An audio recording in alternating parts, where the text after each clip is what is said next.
Welcome to another installment of Let's Talk Veterans Affairs with Dennis Anderson. This is the show that is not affiliated with the VA, but we do talk about things that matter to veterans and the ones that love them.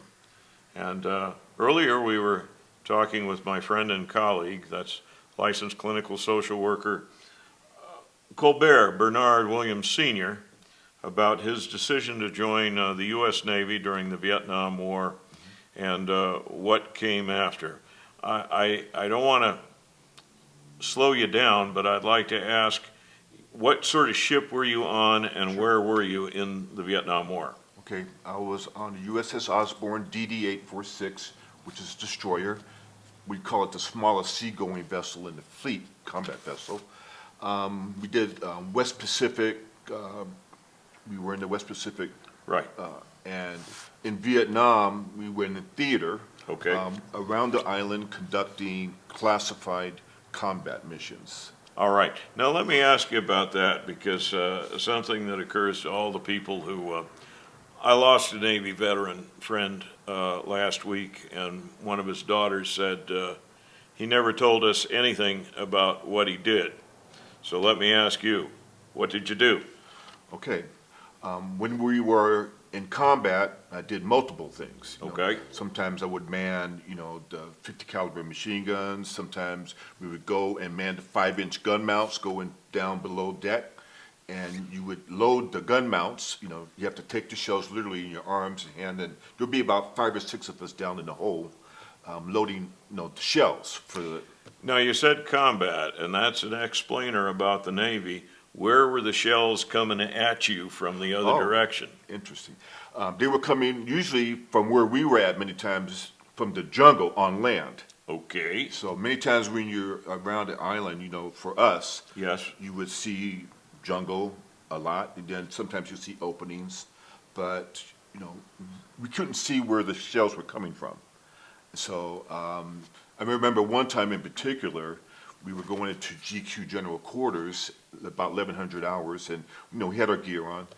We're sitting there smoking cigarettes, just doing what we do. And then there was these 3 splashes in the water, Dennis.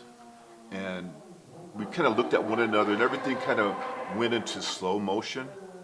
And you could hear the alarm ringing. Yes. And then the ship started to shudder, because it was full speed ahead, and all the vibrations we were trying to, up on the bridge, they were trying to get away. So, we were down here on the deck. Right. And it took a minute, maybe, I don't know. It's hard to kind of do how much time they just shot at us and they missed.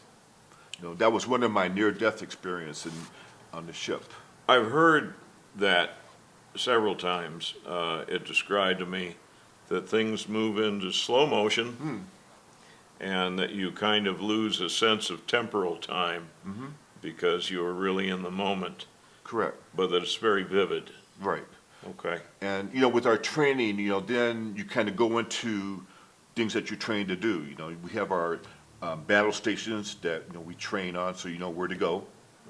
And then, people ask, well, what did you do? Well, I did this, and sometimes people want to get more vivid in detail. Sure. And, well, you want to tell you to see how many bodies I saw floating in the water? I'm really glad you raised that, because if I wanted to share anything with our audience out there, maybe it's been told to me so many times, not a good question to ask a veteran, did you kill anybody? On the other hand, it is a fair question to say, where were you? What kind of work did you do? What was your MOS, your military occupational specialty? And those are questions that veterans can answer without committing themselves to something that actually may have been a trauma for them. And sometimes when you see your MOS, like I can be a machinist mate, and because I'm down in the hole doing this, that, the other, and then, but that doesn't mean that you were doing something else. Right. So when you're in boot camp, you're trained on many different things. You're trained on your survival skills, this, that, the other, and if you're given an order, man, this, do that, you step in. People did a lot of jobs, and I can think of one Marine Corps buddy of mine who his MOS was radio repairman, but his medal citation was for flying missions as a door gunner in support of the siege at Khe Sanh. So we do a lot of different things. And you know, Dennis, we were, and I say Yes, we were awarded the Presidential Unit Citation for combat action. good for you, man. And when I was early into the VA system, I was, they look and say, well, they see your DD-214, and most people that know military, they know what that document is. What's the DD-214? Well, that tells you, it lists who you are, Yep. Everything that you did in the military, Right, et cetera, when you were enlisted, when you were discharged, yes, and it pretty much your ribbons right, that were awarded to you. correct. And so it's pretty much lists that. It's succinct but detailed. It tells the story. Yes. So that's just a little bit of your story, and we're going to go into some more of that in another installment. Sure. But I want to thank you, Sailor Williams, for Okay. coming on our show and explaining a little bit about what your experience was.